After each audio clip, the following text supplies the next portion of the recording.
What if I told you that drawing people could be easy? By the end of this video, you will have filled a page with people using either ink, Posca pen, pencil, coloured pencil, whatever you like. You will be able to join in with just simple tools, equipment, and feel really great and really confident about adding people to your scenes in the future. Recently, I've been doodling loads of people. In fact, I've been doodling loads and loads of stuff.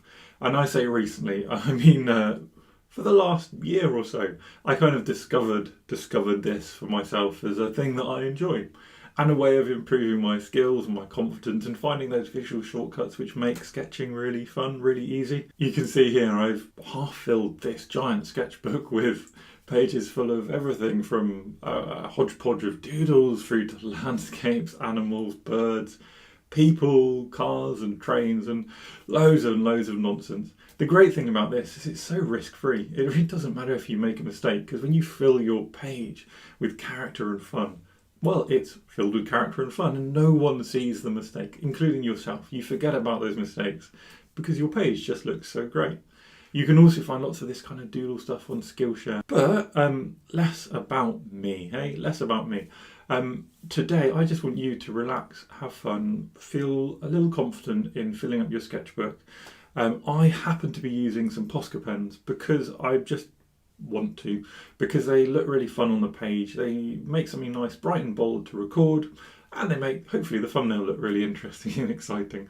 But fundamentally, it's just something different to experiment with. So perhaps today you can use your normal pen, but add some watercolour instead. Or perhaps you have a load of pencils lying around that you'd love to try and see if you've got a use for. Today is the day to do it, risk-free, have fun, think up some crazy ideas, don't worry about mistakes, and just see what happens when you fill your page with people. For a bit of fun today, I'm going to be doing these little doodle people with Posca pens. Now, Posca pens are acrylic markers and they are bright and colourful. Something a little bit different to the normal fountain pen I use. But that does mean that we need to just dial in, have a little warm up with these pens to make sure that we're on the right track, to make sure we know what to expect from them. So I suggest, if you are doing, even if it's just with your normal pen or you're using coloured pencil or you're doing something a bit different today, just do a little sort of selection of shapes and lines. Work out, can you go bold? Do they block in well? How do they hatch? That kind of thing. All these little bits which will be useful to know for when we come and start doing our people. So I'm just going to try out my different colours here, and you can see as we draw with them, we'll just get an idea for the intensity, and it will prevent some of those nasty surprises where you start drawing and you think you can achieve a certain something, a certain sort of perhaps flow of line, and then you find out that, oops, you can't. So hopefully that's what we're going to avoid here. And I'm going to start just playing, this green, for example. It's a lovely colour, perhaps used for trees. So let's see what it looks like if we do some little sort of tree shapes. But as well as that, we just want to know, how does it sort of block in? So you can see we make a really thick line. And if we do really quick marks, how does that feel as well? I forgot to write. Obviously we know the colours, but just as a way of presenting the page, it can look, I think, quite nice if you explain to your future self what you were doing. Now we've got this interesting colour. This almost feels a bit metallic. It's not one of the Posca metallic colours, but there are some lovely metallic colours you can get. And I thought this would obviously be called purple, but it's not. It's violet. Really lovely and bold though, isn't it? Really interesting colour. And the last one I'm going to use today is a little bit of orange. And hopefully you can see from just these simple little doodles and sketches that A, I'm warming up, and B, these Posca pens both have a lot to offer, but they're also sort of limited in that they're pretty graphic. They're definitely bold, interesting colours, aren't they? But we're never going to be able to get the versatility of ink of a nice fountain pen, but we're also definitely going to be able to get something a little bit different. And like that, pop all my warm-up pens to the side, and we're going to start with our people. And I'm going to do a few different things. I think we're going to do 6 different ideas as we move forward. The first is just going to be warming up and remembering our little principles. you might notice to sort of prepare, I've done very gentle pencil lines just to give myself little areas to work in with each different colour. And what are the principles? Well, principles are, firstly, these people are shape-based. So we've got a circle, a triangle, and an upside-down triangle. And like that, we've got a person. Equally, we could do a circle and another circle and, well, whatever shape really you want underneath, and you'll still get people. And then we can start changing the sort of dimensions and proportions. We can give people longer legs, and we can find an array of just different kinds of people, all through very simple shapes. And they don't have to be realistic, they have to be suggestive, is what I would, suggest. We're trying to just get the idea of people. So the first thing to do is you're warming up now and trying whatever pen you're using is just have a little go at seeing how simple can you make these shapes. Can we add in hands and little bits? Maybe she's holding a phone or a bottle. Can we make people ridiculously tall and skinny? And does that still work? And I would argue, yes, it does. Obviously it's stylistic, it's moving away from real, but it still works. The next thing to just warm up with, we've tried lots of different shapes. The next thing to warm up with is perhaps adding some little extra bits of boldness in places. So at the moment, I've done it in a little touch here and there. I've made lines a bit bolder, but most of these lines are just simple and all about the same weight. But we know we can make things really bold. And what happens if we come back and we just embolden a couple of edges? Do you see how that provides a little bit of suggestion of shadow, for example? And it just makes things feel a little more certain, makes them feel a tiny bit more 3D, a bit more fun. Just have a go and see what happens with that. And when you feeling comfortable with simple bold lines, do a tiny bit of hatching, get some texture in, for example, like this. And it doesn't just have to be suggesting shadow. These little hatching marks could be across the whole person, suggesting a silhouette, for example. So we could just hatch this whole person out, colour in their head, and now perhaps they're walking away from us instead of all these are sort of facing towards us or the side. And the other thing, let's do a funny man with a wizard hat on, because the reason is we then can give ourselves little sort of stars perhaps on his.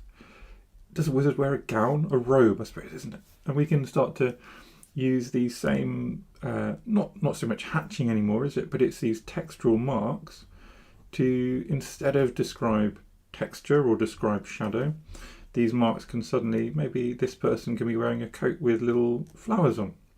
So we're just warming up.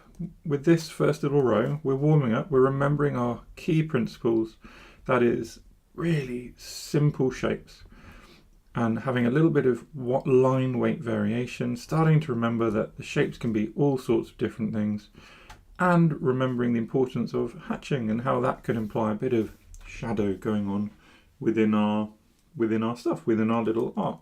So I'm going to put this one here, principles. This will be our sort of label for what we've done here. So principles of people, why not? So next we're going to change colour, and this is the fun with these things. We can try something different out, different colours, bound to look fascinating. And here, instead of trying to vary everything, we're actually going to repeat the same kind of person over and over again. And why on earth would we do something so boring? Well, what I'm going to do, really simple person, triangle, my sort of standard squarish circle, triangle, and we'll give him a kind of a front. So he's got a blazer or something on, like so. And now what we can do is try something different. Same shapes, but we'll blacken his head. We will give his triangle like so, and we'll just get his legs divided in two. And look, we've changed him to be flipped around. Maybe we can pop this leg in front as well. So now this one's walking towards us and this chappie is walking away. And so we can now use these same shapes all in one person to start practicing poses. So we just repetition and trying to work out how we can use simple shapes to give the idea of poses rather than just having the shapes dramatically change each time. This just gives us a little bit more kind of, what's the word? I want to say dexterity or ability, or, you know, the idea that we can be a bit more fluent in how we play with ideas in the future. There we go, a bit more range, that's probably the word I'm after. We can even get this man, he's got a tie on, maybe we could call this a tie, and his tie can be floating forward, and this one where he's walking off to the side. We can have another where he's facing away, and the idea of just blacking in the head to face away is quite a neat one. I quite like that. So we can keep playing with that idea. And we can have the shapes a little more wonky. We have him sort of at a little bit of a kilter. So he's sort of walking perhaps and lilting off to one direction. Do the same with him facing forward.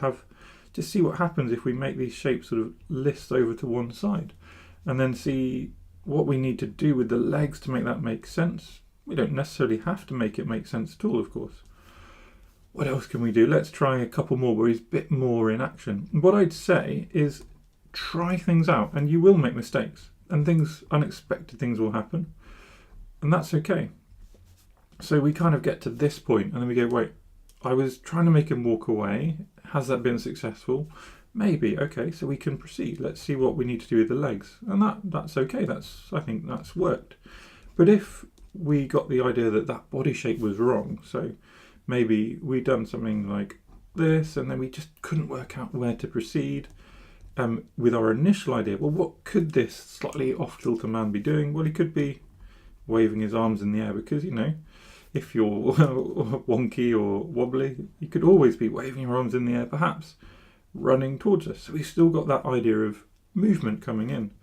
Perhaps we sort of accidentally draw the head at the wrong angle. Well, what could he now be doing? Well, if his hands are in front and he's holding something, perhaps he's sort of reading something or looking at his phone, trying to work out where on earth he is going. And remember, get some of those lines nice and bold, just to get that little idea of variety. We could practice a couple more. We've got room for one more, haven't we, to make it nice and neat. So why don't we have another one with him facing away? We'll get that shape nice and fluid. We'll give him a little waving arm, but this time what happens if we just bring the arm down here as well? And actually that works all right, doesn't it? Little nice bold arms. And can we get him sort of slightly in motion? And I think that works okay as well. So now what we've done, we've repeated the same guy over and over again. So we'll call this one repetition. And we've worked on poses, we've worked on movement. We've got our ideas ready to use in a more varied way. So we can now start thinking of different shapes to apply different poses to, feeling a bit more brave, a bit more certain. And with that, of course, we can move to another colour. So I'm going to pick out red for no reason apart from it's right there. And here we've been thinking a lot, we've been trying very hard a lot.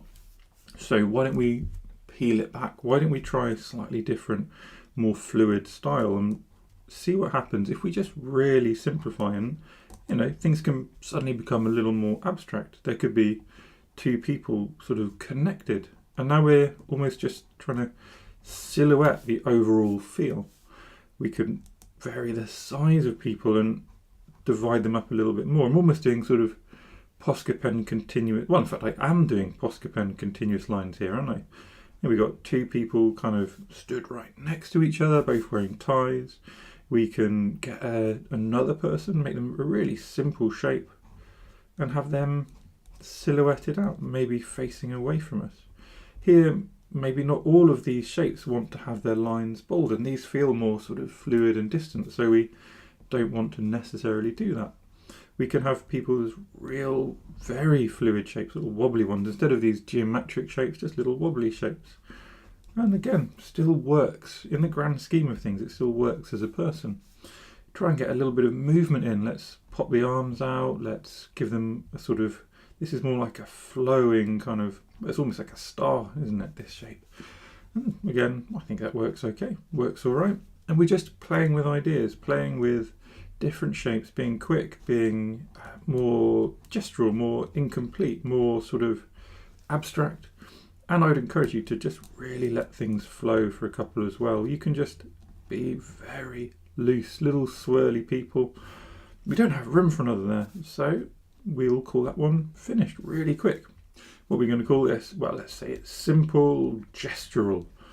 Gestural is that lovely way of drawing where you're just floating and flowing and letting things kind of come out in the flow, the feeling of the curves of a scene, rather than being too specific. What I might do is just come back, and you can always come back later and make some of these lines a little bolder, maybe add in tiny bits of hatching, and perhaps that just joins up the whole page a little bit better. But we still had that exploration and practice. Right, let's pop our next colour on. Now what we're going to have a go at, is adding a bit of context. And what do I mean by context? Well, we've got our person, right? So we've got our standard man. Let's call him our standard man, or it could be a woman, but our standard figure from up there. And how do we add a bit of context? Well, maybe we add an accessory or a dog. So here's a man perhaps walking a dog. What's a dog if not some simple shapes and a lovely tail? We just get that head shape about right. And I'm not pretending that this is like the world's best dog, but what I am saying is I'm happy with it, and that's fine. And this is, the idea of practicing and doodling. And it can go wrong and it can still be fine.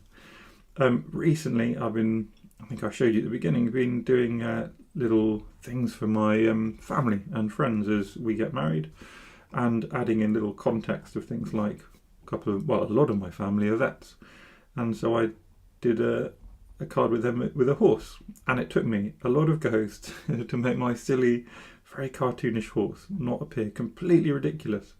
And now this is a little bit of a ridiculous horse, along with my cousin as a horse doctor, as a vet. And again, we've done a kind of simple person here, we've done an incomplete person here, but we're adding the context of something to give them a little bit more interest. Let's do another ridiculous animal, why not? We've got a friend who's coming to our wedding, and they live in Scotland, so why not pair them up with a Highland cow? And again, what's a Highland cow if not a sort of funky little shape, making them very cute and fluffy, little pointless legs. These legs don't mean anything. It's all about having these horns, and in the context it looks all right. It does the job. We can have a taller person here and they'll be having to wear a big coat. I used to live in Scotland, so I'm allowed to pretend it's always cold there. It was actually very lovely, really just full of space and a really lovely place to live. I'm just jealous. But because they're in Scotland, they're wearing a really big coat, and they got a bit of a deformed cow next to them. But it's all right. This is what we practice in sketchbooks, and the one I produced for my wedding, much better than this, because I let myself make mistakes, had a bit of fun. Right, let's move on from ridiculing my friends and family. Let's have just a couple of other more like typical things. So here's someone stooped over. So what might they be doing? They might be pushing a little cart. This cart could be anything. I'm going to make it a little kind of caricaturish shopping trolley. So this is someone who's gone to the local store and is pushing their trolley, and then we just get that movement. Remember what we practiced here? Poses. Well, we now know we can just push the person forward, and we've got that kind of feeling of heaviness, movement, pushing along this way. And let's do something else a little bit fun. So let's bring our line down here, and I'm going to draw a simple little cylinder, and then we'll do a little opening there, little sign, and hopefully this will make sense to you, and then maybe it won't, and I'll explain it when I'm done. So we've got a person, we've got a little sort of satchel on, and they are putting their hand into this opening, and hopefully you can see this is supposed to be a little Royal Mail postbox, sort of classic little British postbox in the wrong colour. We could easily use a different colour and start making some of these bits of context a little more easy for the viewer. But there you go, adding context. So that could be accessories, hats, someone holding a glass, a bottle, or if we move on and keep this sort of idea going, doing some activities. So we sort of got some activities here, but let's flip to our orange, and let's find some activities for people to be doing. So number one, let's do a sort of slightly stuffy man, a giant little rectangle. Does that make sense? Doesn't, does it? A couple of squares, little circles to the side, and hopefully we can agree this is a man sort of reading a newspaper. Make some of these lines a little bolder, and we've got a sort of funny little activity that he's doing. Let's do another silly one here. So I'm going to pop in what's effectively supposed to be a lamppost.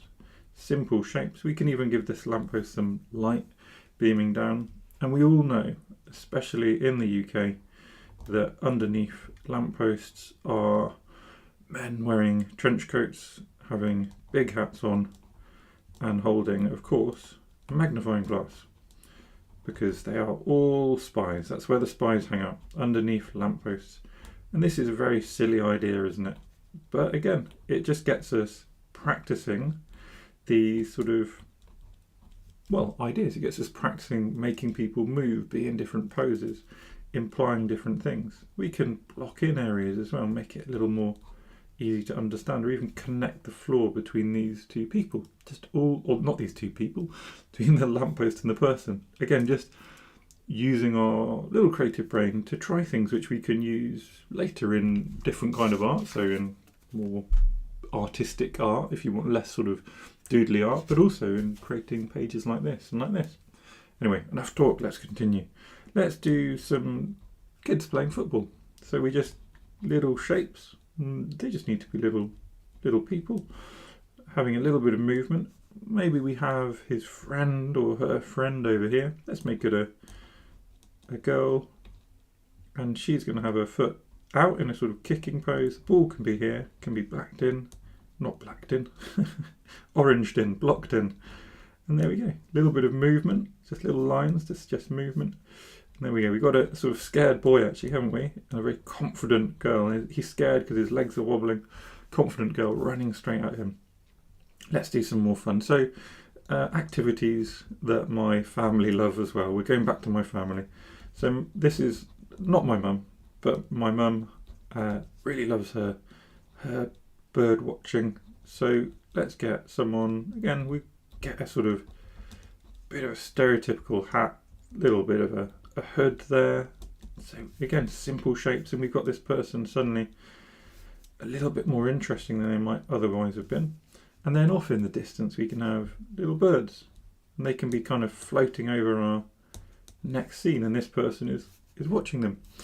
And then what else does my family like doing? Well, Tash's dad and I guess my now brother-in-law, anyway, I'm not sure how these things work when you're married, but someone who is related to me tangentially loves fishing. So let's get some fishing going on. And here we can have a person, a long rod and a little dangly wire, remembering we can vary the kind of strength of our lines to imply different things. Then this rod comes down, little circles perhaps on it.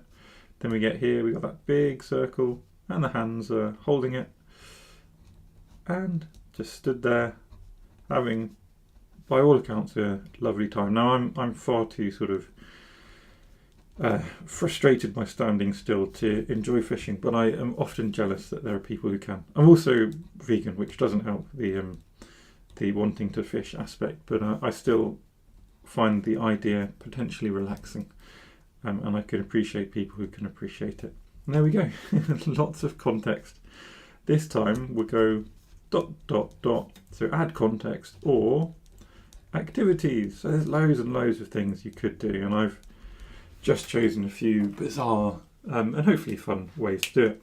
Now, last but not least, we're going to go back to the blue, and I'm going to show you the next steps. If you're happening to use Posca pens, coloured pens, even if you've got ink and you want to add some watercolour, there's a fun little couple of things we can do. So if we just really quickly sketch some of our simple people, and they can be in any style. So we could do our basic person, we can have our more gestural person, they can be facing towards us or away from us. They can be a bit caricaturist, so let's have an enormous person wearing a sort of some kind of big dress or gown. What else can we do? Let's do a little crowd. So we'll do these loose people, these ones I said, just get used to breaking this looseness up. I'm going to do a video soon about developing your style and seeing how different styles of these people might fit, when you want to add these people into your art. It's no good doing this in a really definite kind of scene. What you want is to be able to match your style of people to your overall scene. So getting used to doing different styles of people, or rather sort of honing in your style so that it suits your normal art style if you're wanting to use these people in that kind of way. And here we go, all that waffling, and I managed to sneakily almost complete my people. So I'm just going to add those interesting bits, those little sort of textural marks, maybe little dots on this person's top, bits of extra bold line, blacking in or bluing in some areas, hatching in some areas to show the shadows and the relationships between these people. And there we go. And what's the sort of super exciting bit? Well, the super exciting bit, if I do this, maybe it'll give you it's like a terrible word puzzle, this. But what we can do is we can mix colours, and we can use one colour, for example, the simplest way, really lovely way of doing it, one colour for the shapes and then one for the skin. So we got the hands and the face. Now I'm just using my little red, and everywhere that there would be a hand or a face, we can just pop in a little dot of red. Really simple idea. We kind of alluded to this earlier, didn't we? We alluded to this, like here I could have done a red post box, and perhaps that would have been easier. Here it might be two people holding hands. So again, we just can say a lot less. And if you got the anagram, or whatever this silly word puzzle is, mixed colours. Might have been more difficult for people across the Atlantic, because I have spelt colour the wrong way, or the British way, the right way, depending on where you live. And there you go. A page absolutely jam-packed with people in just over 20 minutes, with loads and loads of waffling. Hopefully loads of ideas that you can take on.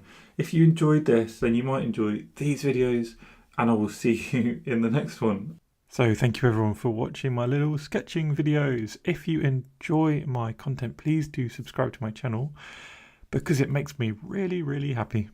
Thanks again.